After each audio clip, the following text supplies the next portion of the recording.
Quand il s'agit de rendre hommage à son père, Laura se met à elle aussi plus d'un tour dans son sac. En septembre prochain sera inaugurée à Bercy l'esplanade de Johnny Hallyday en hommage au chanteur, où trônera également une statue, une Harley-Davidson bleue selon Bernard Montiel.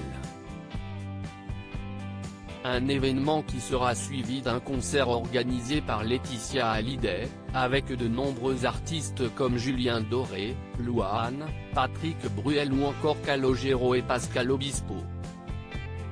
Je serai heureuse d'assister à l'inauguration qui est prévue en septembre, car mon père était profondément parisien, a ainsi confié Laura Smet dans les colonnes de Madame Figaro, en kiosque vendredi 11 juin.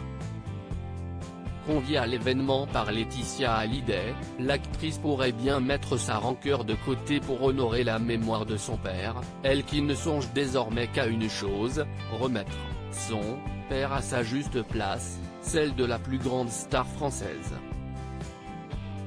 Je voudrais qu'on reparle de lui en tant qu'artiste et non pas au sujet des bêtises qu'il a pu commettre, confie ainsi Laura Smet, qui précise vouloir faire cette démarche pour son fils Léo, né en octobre dernier, mais aussi pour les filles adoptives de Johnny Hallyday, Jade et Joy, qu'elle ne voit malheureusement pas.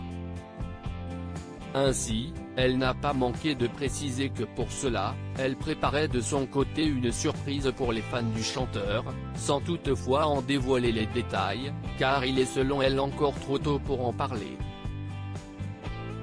Un beau geste à l'image de Johnny Hallyday, qui cesse toujours d'aimer pour faire plaisir à ses fans.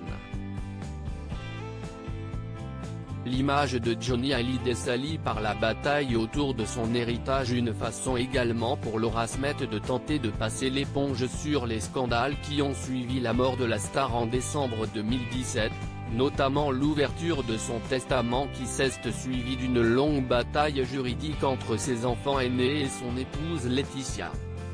Si j'ai été obligé de me défendre, pour des raisons personnelles, la bataille juridique autour de son héritage a laissé des traces, salit son image, déplore la comédienne, qui explique que lorsque son fils Léo sera en âge de faire des recherches sur Internet, il tombe sur l'immense monument qu'était son grand-père, son incroyable talent, la ferveur qu'il déclenchait, son charisme absolu, plutôt que ses affaires de succession, ses démons, ou les nouveaux petits copains des uns et des autres, a-t-elle confié.